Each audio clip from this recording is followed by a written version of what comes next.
"Get your things and get out," her boss said, his voice cold. The words echoed across the silent open-plan office. Every eye was on her, a 58-year-old woman holding a pair of knitting needles. "This is a place of business, not a retirement home." He pointed a finger at her half-finished work. She had no idea that this single cruel moment was about to change her entire life in the most unexpected way. The click of her needle stopped. Clara Mae Thompson looked up, her blue eyes wide. The lavender yarn fell from her trembling hands. Around her, the keyboards went silent. Everyone was frozen, watching the scene unfold. For 10 years, this was her life, a data entry clerk in Pittsburgh. At 58, she was a widow living a quiet life in her small Bloomfield home. This job was her stability. Mark Sterling was the man who had just shattered it. He was a new manager, only there for 6 months. He strode through the office radiating an energy that made everyone nervous. He valued noise, not quiet diligence. Clara remembered him scoffing at her knitting.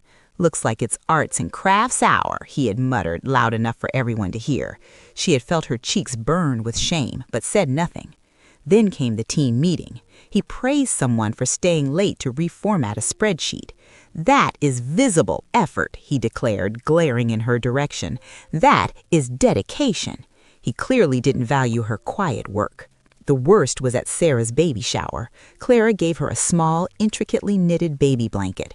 It had a unique pattern she designed herself, a tiny starling bird woven into the corner, a signature her mother had taught her. Sarah had tears in her eyes.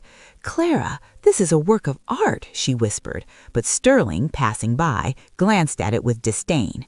"It's nice, I guess," he said loudly, "but it doesn't pay the bills." Soon after, the rules changed. A new policy was posted. No unproductive activities. Everyone knew it was for her. Sterling gave her a formal warning, his face smug. He didn't care that she only knitted on her breaks. That brought her to today. Her break ended at 2:15 p.m. She was finishing a single stitch on a tiny blue baby bootie. It was 2:16 p.m. 1 minute. That was all the excuse he needed to pounce. "This is the final straw, Thompson," he announced for all to hear. He picked up the booty with 2 fingers as if it were dirty. "This useless hobby shows complete disrespect for this company and for me." Her heart hammered in her chest. She couldn't breathe. Humiliation washed over her in a hot wave. She saw Sarah look down, her face pale. No one else dared to meet her eyes. They were all afraid of him. Slowly, she packed her few items, a photo of her late husband, her mug, and her small bag of yarn. Each item felt heavy. The walk to the elevator felt a mile long, a true walk of shame. As the doors closed, she saw Mark Sterling one last time. He stood tall, a triumphant smirk on his face as he checked his gleaming Rolex Submariner. He had won. He had cut the fat. The elevator doors slid shut, encasing Clara in a silent metal box. She could see her reflection in the polished steel, a tired, older woman with frightened eyes. The shame was a physical weight pressing down on her shoulders. She walked out of the building into the gray Pittsburgh afternoon. The city felt cold and indifferent. She didn't take a taxi. She walked to the bus stop just like every other day and sat on the hard plastic bench feeling invisible. The ride home to Bloomfield was a blur. Each click of the turning wheels sounded like her knitting needles mocking her. Her small house, usually a place of comfort, felt empty and silent. The half-finished projects in her knitting basket seemed to stare at her, symbols of her failure. She sank into her favorite armchair, the one her husband used to sit in. For the first time in 5 years, the loneliness was overwhelming. She had lost her husband, and now she had lost her job, all because of something that brought her peace. Meanwhile, back at the office, Sarah couldn't shake Clara's face. The guilt was a bitter taste in her mouth. She looked at the beautiful blanket Clara had made for her, the one with the little starling bird. It felt wrong to keep it now. That evening, Sarah went to her sister's house. Her sister was attending a lavish baby shower for a very wealthy family the next day. "I can't go," Sarah said, "but please give them this. It's too beautiful to sit in a drawer." She handed her the blanket. The next morning, in a grand mansion in Sewickley Heights, Eleanor Vance watched her new great-granddaughter sleep.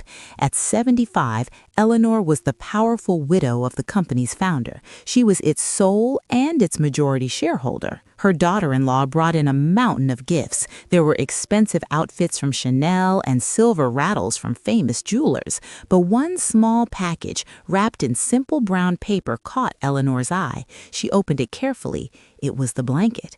Eleanor ran her fingers over the soft yarn. The stitches were perfect, impossibly intricate. Then she saw it in the corner, the tiny, flawlessly knitted starling. It was a mark of a true artist, not just a crafter. "Where did this come from?" she asked, her voice sharp with curiosity. Her daughter-in-law shrugged, pointing to a card from Sarah's sister.